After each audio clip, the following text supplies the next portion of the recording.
एक मुलाकात में पूरब टाइम्स ने अपने दर्शकों के सामने अनेक राजनीतिक हस्तियों के विचार प्रस्तुत किए हैं, जिन्होंने अपने अंदाज में हमारे सवालों के जवाब दिए। आज हम प्रदेश में सहकारिता के क्षेत्र के सबसे वरिष्ठ व जानकार व्यक्ति प्रीतपाल बेलचंदन से आपको रूबरू करा रहे हैं। उन्होंने बेहद सुलझे, समझदारी भरे व संतुलित जवाब दिए। भाजपा के विधानसभा चुनाव में खराब प्रदर्शन का कारण पूछने पर उन्होंने बताया कि विधानसभा चुनाव के बारे में पार्टी पूरी विश्लेषण कर चुकी है और सब मिला के हम लोगों से कहीं न कहीं त्वरित निर्णय लेने में चूक हुई। हमारे कुछ बड़े अधिकारियों ने डॉक्टर रमन सिंह के भाजपा सरकार के जो प्रमुख योजनाओं थी उनको लाभार्थी तक पहुंचाने में विलंब किए, जिसके कारण से ये स्थिति बनी और विधानसभा चुनाव में कहीं कहीं प्रत्याशियों का चयन भी एक चूक हुई, जिसके कारण से भारतीय जनता पार्टी आज विधायकों की संख्या में बहुत कम स्थिति में आई। क्या लोकसभा में आप पुराना प्रदर्शन दोहरा पाएंगे?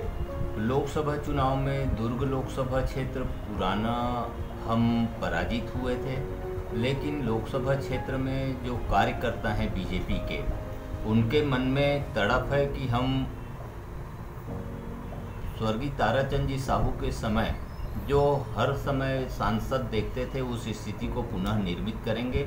लोकसभा चुनाव में भाजपा की तरफ से अपनी दावेदारी पर कहा कि और आज के तारीख में दुर्ग लोकसभा में चूंकि हम भी भारतीय जनता पार्टी के एक कार्यकर्ता होने के नाते अपने पार्टी फोरम पर अपना निवेदन कर लिया है और पार्टी उपयुक्त निर्णय लेगी, उसकी इंतजार है। और बाकी हम पूरे लोकसभा क्षेत्र में कोऑपरेटिव के क्षेत्र में आज भी अभी 2 घंटे बाद हम बेमेतरा जिला प्रवास करने वाले हैं और ऐसा हमारा चल रहा है। तो हम लोकसभा में प्रत्याशी के रूप में भारतीय जनता पार्टी के शीर्ष नेताओं से हमने आवेदन कर दिया है।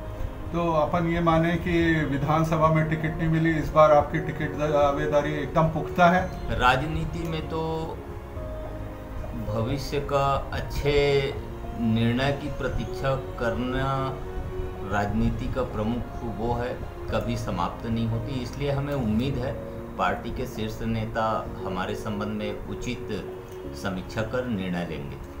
जब छत्तीसगढ़ी संस्कृति के बारे में पूछा तो उन्होंने पार्टीगत राजनीति से ऊपर उठकर अपनी बात कुछ इस प्रकार से कही।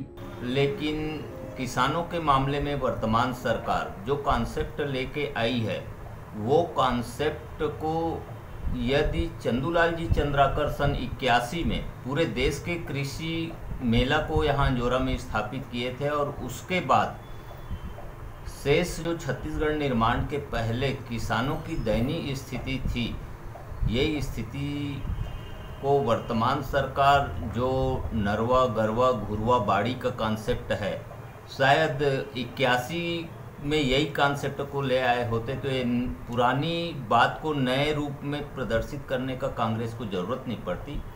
और चूंकि किसान देवता बलराम जो इनके किसानों के संबंध में जो भी निर्णय लेते हैं उसकी पवित्रता बनाए रखे, ऐसा आशीर्वाद बलराम देवता वर्तमान सरकार को भी दे। प्रीतपाल बेलचंदन की सोच विकास उन्मुखी है।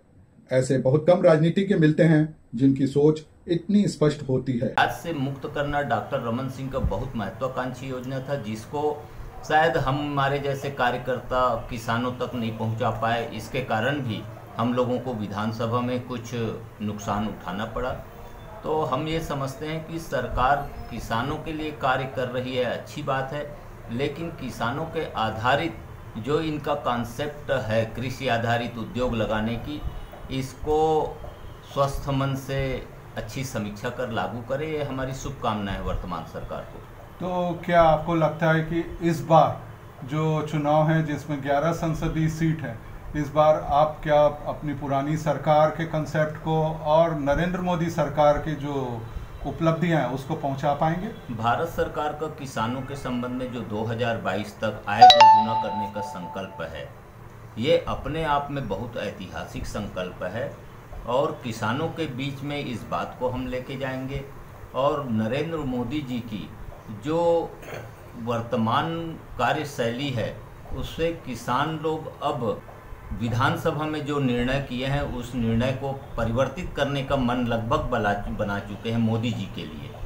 ऐसा दौरा करते हैं तो लोगों से पूछते हैं तो ऐसा जानकारी में आ रहा है। पिछली गलती कर लिए, बदला ले लिए, परिवर्तन कर दिए, लेकिन इस बार परिवर्तन नहीं करेंगे। मोदी जी के हाथों में देश सुरक्षित है, ऐसा मानना है।